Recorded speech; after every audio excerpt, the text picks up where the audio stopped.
Brad. Alam ko yan. Ano? Alam ko yan. Kaya ganun ang korte niyan. Kung mapapansin nyo, yung shape ng Beatles, magkakamuka. Yung hugis ng harap at yung hugis ng likod, iisa ang itsura nila. Kasi nga, i-design yun, magkakamuka, para na sa ganun, likod at harap, isa lang ang itsura. Parang train, di ba? Pag nakakita kayo ng train, meron sa harap, meron sa likod.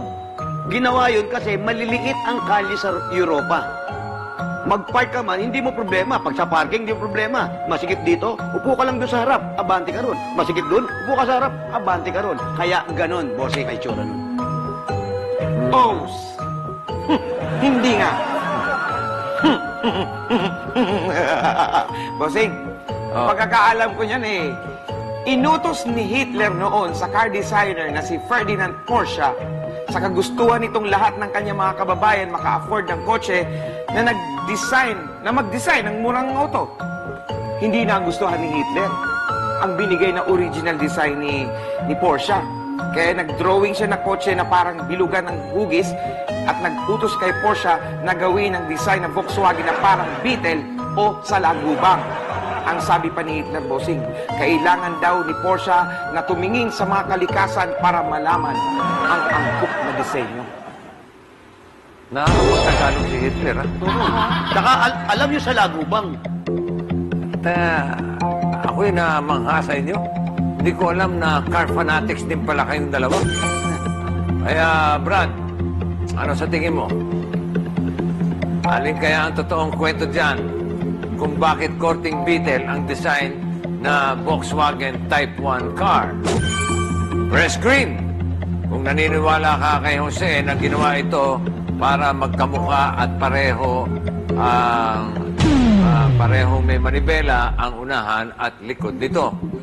Press red naman kung naniniwala ka kay Wally na utos ni Hitler na magaling magtagalog na gawing Beetle ang design para angkop sa kalikasan. Get ready to vote. Ano pang hinihintay mo? Pindot ka na!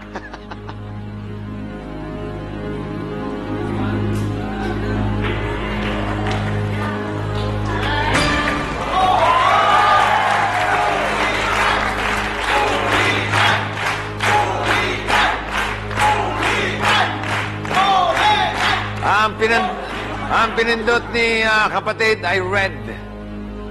Ibig sabihin ay dahil naniniwala kay Wally na ito raw ay utos ni Hitler.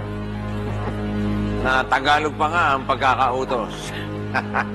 Ay. Ano kaya? Ulitan o uwian? Ulitan! Uwian! Nag-iisa lang siyang uwian.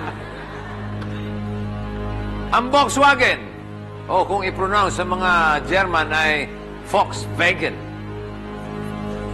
ay may literal na meaning na people's car. Ginawa itong available sa mga Germans noong 1933 sa paraan ng isang savings scheme at halos kapresyo lamang ng isang maliit na motorcycle. Ang design nito na korting Beetle ay mula sa utos ni Adolf Hitler kay Ferdinand Porsche. Congratulations! Nanalo ka ng 100,000 pesos!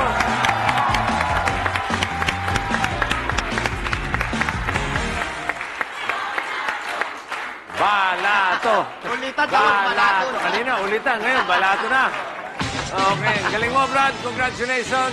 At sa ngalan na aking mga kasamang sina Jose at Wally and Kirby, kita-kits ulit tayo next Saturday dito sa pinakamakulit, pinaka-informative na comedy game show sa Pilipinas ang Are You Kidding Me?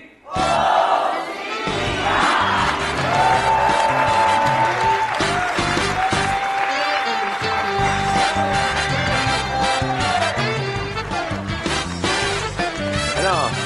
Uwi, anak. Uwi na tayo, bossing! Ha? Uwi na tayo! Ano yan? Uwi na bossing! Uwi na tayo! Uwi na tayo, bossing. Teka. Sasabay ako sa inyo? Ay, kami. O, Jose, saan ka ba pupunta? Dito ako, mas malapit dito, bossing. Dito mas malapit, shortcut dito, bossing. Bossing, dito ka dadaan, Teka, dumadaan. sandali. Hindi ko malaman kung sino-sino yung sasabayan ko eh. Dito nga, bossing. Dito ka. Oo. Ikaw, Jose, doon Dito ka. ako, siyempre, dito ako. Mababahala ka Dito nga ako eh. Dito nga ako, sandali. Dito nga ako. Sandali, bahala ka. Sige, diyan ka. Hoy! Diyan ka, diyan Ano ka. ba? Dito ako. Dito ako. Bahala. Dito ako. Ano? Halika na, wait tayo. Sige, bye-bye.